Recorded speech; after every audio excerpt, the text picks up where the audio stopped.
airport, coming back from a wedding. Big mazel tov. And of course, today is the Amud 4, the second day of Chodesh Adar, Marbim B'Simcha, and we are at the bottom of Kuf Ches Amud Aleph, last line of the Amud, going on to our Amud for today, which is Kuf Ches Amud Beis, with a lot of important halach l'maaseh questions that we are going to be addressing. The Gemara told us at the bottom of Kuf Ches Amud Aleph, with regards to a shamish that is eating kizayis ba'aseba, and now we are going to get onto the question which we began discussing about women on Leil HaSeder. We spoke already about the chiyuv of women to do haseba or not, and the chiyuv of women a little bit. We mentioned about drinking abakoses, and now the Gemara is going to continue with the bottom line. Kuf Ches Amud Aleph. Amar Rabbi Shimon Levi, says Rabbi Shimon Levi, Nashim chayavas be'arba koses halalu. Women are obligated in drinking the 4 cups of wine on Leil HaSeder. Why? She'af hein hayu ba'osa hanes. Because they too were involved in this miracle. The Tosfos asks the question here. But women should be pater because of mitzvahs as a shas magrama. It's a positive time bad mitzvah. Says the Tosfos, often how you buy sanis. That is the reason that they are obligated. But this is a din d'Rabbanan. This is a din d'Rabbanan. Why do you need to explain often how you buy sanis? Just say that the Chachamim wanted the women to drink it. So the Tosfos here explains a very important principle, that all the din of the Rabbanan that Chazal instituted, they instituted ke'ein d'oraisa tikkun. So in order for it to be a positive time bound mitzvah that women are obligated, then they would need to explain why. Okay. Amar Rabbi Yishua, Amar Shmuel, says Rabbi Yishua in the name of Shmuel, because all of these 4 cups, so this is going to become a fraught phrase. What exactly this means? These 4 cups, there has to be enough wine in order to be able to do mezikas kas yafe, which means to be able to dilute it such that it will be a nice cup.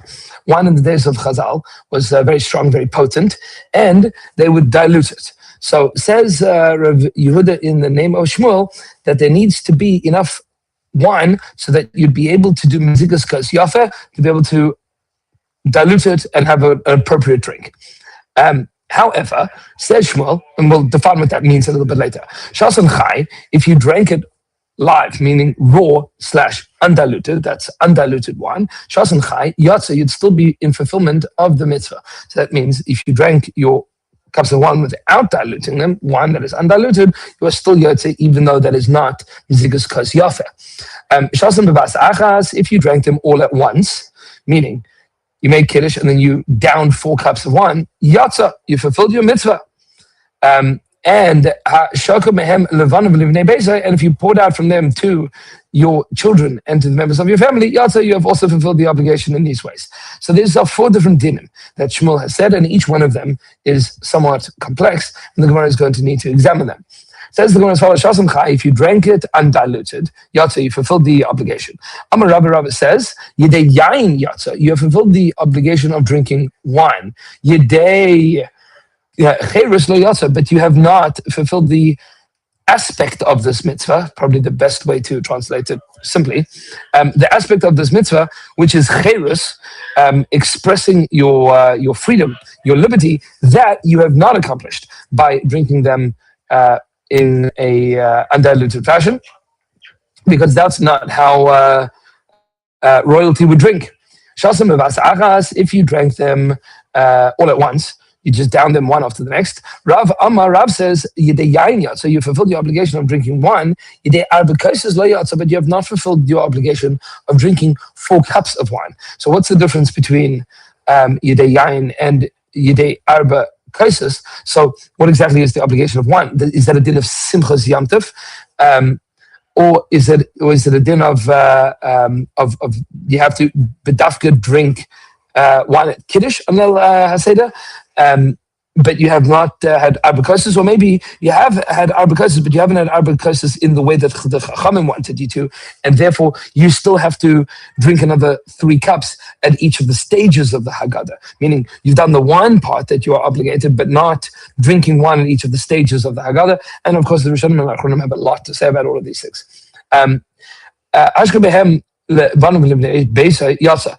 if you poured out for your children to drink, and for members of your family to drink, that's good.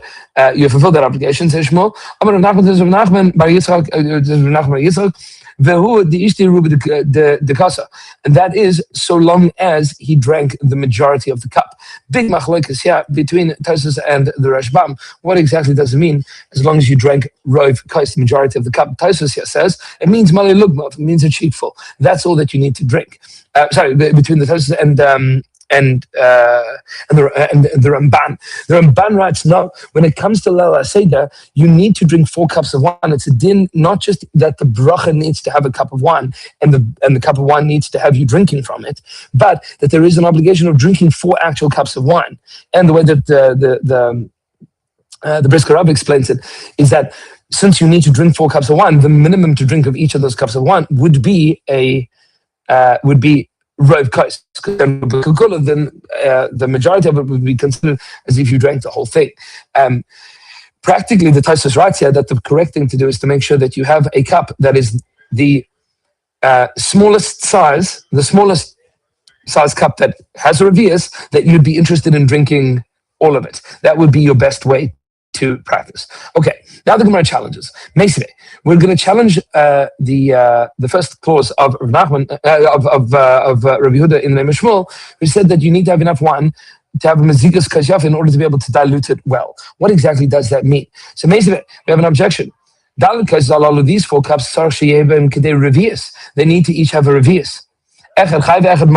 Whether you are drinking it diluted or undiluted, you need it to have a revius. Whether it is new wine or it is old wine.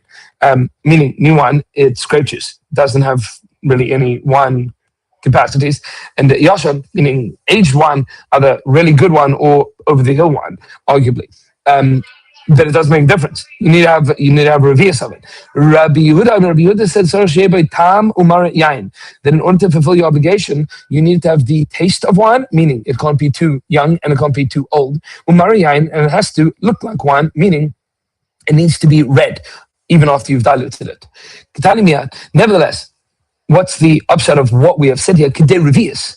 What you need here is not the amount of wine that is going to dilute well. What you need is, in fact, a shear, which is a revius haluk. That is a specific amount of liquid. Va'at amar kas yafe. And you said all that you need is a nice cup, meaning a good cup. What exactly is that? Says the Gemara, Amri, let's say, idividi chad shuru. What he means when he says Maseches Kasyav, it means it has to have revius. You need to have revius. So it's a Maikedim Maseches Kasyav to come. So then why are you talking about you need to have enough to have a nice cup? It means for each and every one, you need to have enough wine that when you dilute it, it would still make a nice cup for that cup of wine. Which means to have a little cooler revius, which means your 4 cups of wine, you need to have a total of a revius of actual raw wine so that you can dilute 1 part wine to 3 parts water for each of your cups. And that is the din that Shmuel was teaching us. Rabbi Yehuda says, you have to have the taste and the look of wine. Amar Rabbi says, my time in the Rabbi Yehuda, what is this reason for Rabbi Yehuda? The pasuk says, al tera yain ki yis adam. Pasuk in Mishlei, don't look at the wine just because it's red. Meaning, the definition of wine is that it is red and needs to look like wine. The Magen Avraham writes that Bisman Hazeh, in the days of the Magen Avraham, the Bedavka would not use red wine because they were accused of blood libels. So that's where there was certain points in time that Jews would not use red wine; they would use white wine. But Meikar Din, we should try to have red wine. And then there's all the discussions in the Pesachim whether or not you are allowed to put red wine into your white wine in order to make it look red, or that would be severe, that would be dyeing the liquid. So we recommend la'alacha that the correct thing to do is if you're making a mixture of wine or something else, that you do it before Yom Tov starts, not to get into that question. The Brisa says as follows: everybody's obligated in these 4 cups of wine. This is going to be a big chiddush, friends. Who's obligated in these 4 cups of wine? Echad anashim, men, ve'echad nashim, and women. So far so good. Ve'echad tinagos, and kids. Ooh, why are kids obligated? Why are kids obligated in this? So it would seem to be because Afhin Hayubais Anes, they were also taken out from Mitzrayim. And therefore kids would be obligated in this as well. Does that mean that the Chachamim instituted a din that children have to drink wine, or no? That the parents have to make sure that the kids drink wine even if they are not yet at the age of chinuch. Meaning, teach your kids to drink this because they will also saved, and therefore parents have the obligation of ensuring that this happens. Amar Rabbi Yehuda says, Rabbi Yehuda, he disagrees with us. This is a good chinuch point that Rabbi Yehuda says, V'chi ma te'elas yesh l'tinok b'yan. What is the purpose of giving kids alcohol to drink? Right? Why would you give kids wine? Pashtus is they're not going to enjoy it. They don't enjoy it. And if they don't enjoy it, so then there's nothing to be gained by this whatsoever. Says Rabbi Yehuda, instead, this is the trade-off here.